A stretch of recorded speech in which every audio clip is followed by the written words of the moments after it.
Hi there, it's Maria Luz of Maria Luz Online, here with your Friday Astro Energy Report. And as you can probably hear by my voice, I'm not very well right now. I ended up getting COVID, so I'm kind of dealing with that. So I appreciate your patience with me if I have to cough or sneeze, or just for little brain blips like I had when I recorded my podcast the other morning and I didn't realize I had COVID. But I made a mistake in something I said in the podcast, and it went out. And it wasn't like a huge, horrible astrology like lie or anything. So anyway, I'd be curious if anyone caught what that little mistake was. So happy weekend. And this just the highlights. The sky is telling us to get out in nature with a special person tomorrow, Saturday. And then these themes that I keep talking about masking as a means, to gain approval in the group, instead of sharing your authentic story, show up. And then yeah, well, I'll go into that one a little bit more in depth because I think it's worth it.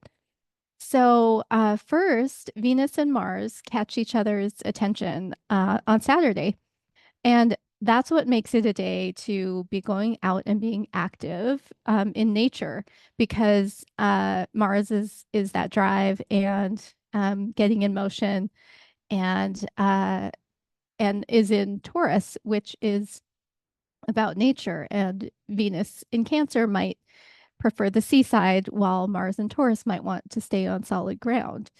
And then on the next thing that I see is on Sunday, June 29th, Saturn turns retrograde in Pisces. And I spoke a little bit about this earlier this week in my podcast. And also, I think on the Saturn episode of the podcast. And I think we are being prompted on the individual and the collective level to reflect and find our inner authority, especially when it comes to anything Pisces related. And those things might be water, obviously, but kind of as a fundamental resource to life. And then other realms or things just which are not easily contained, or things hidden by illusion or its evil twin, delusion. And then on Tuesday, July 2nd, Venus and Saturn meet up in a trine aspect. And again, that aspect allows for this easeful flow.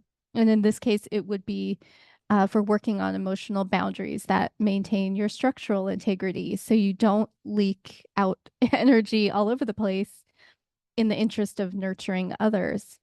And then on Wednesday, July 3rd, Mercury in the sign of Leo makes an opposition to Pluto in Aquarius, which I think is relevant to talk about in some detail, as I mentioned, because of that extension of themes that we've seen since the nodes of the moon have been in Libra and Aries.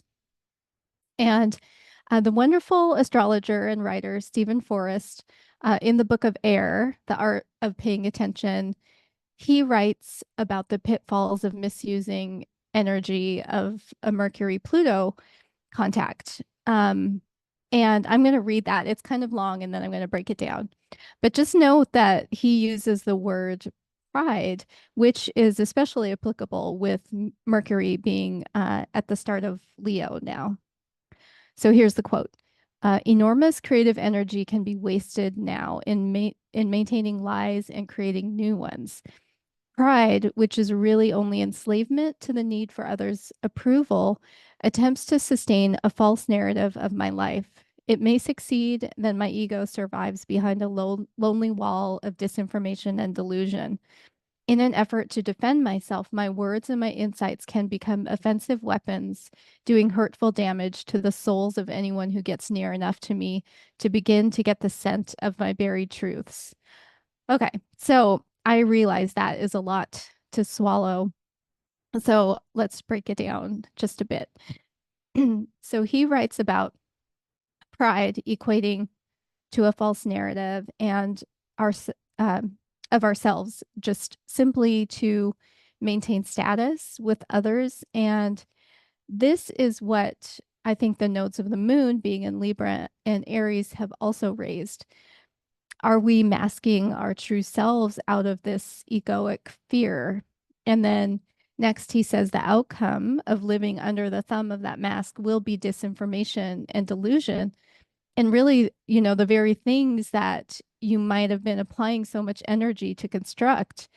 And I just think of the phoniness of social media and the delusion that it serves to offer human connection, supposedly, when the user is essentially the product that's being sold to the advertisers or, those companies that are behind the influencers.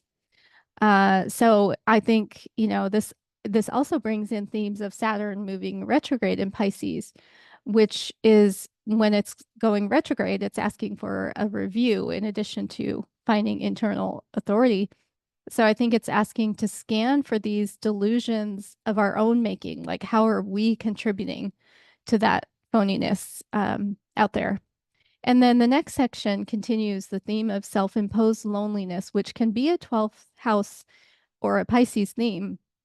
And it raises the idea of damaging the souls of others. So, of course, Mercury can use words as weapons, and Pluto represents the soul, but it can also pertain to lies as a source of power because of Pluto being associated with all of those eighth house things in addition to power.